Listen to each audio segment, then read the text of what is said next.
The old and the new covenant we have in the Bible is not with any other human being than the Jews.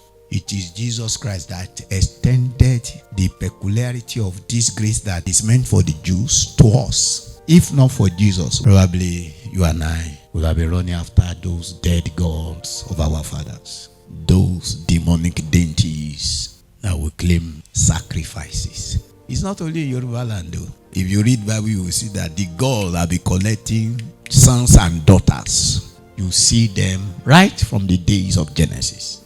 Now, please, do you get it now? Now, here you will understand that Christianity is not Western religion.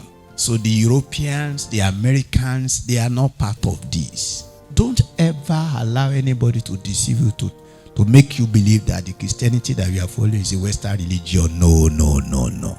The gospel might come through them to Nigeria, but they are not the root of the gospel.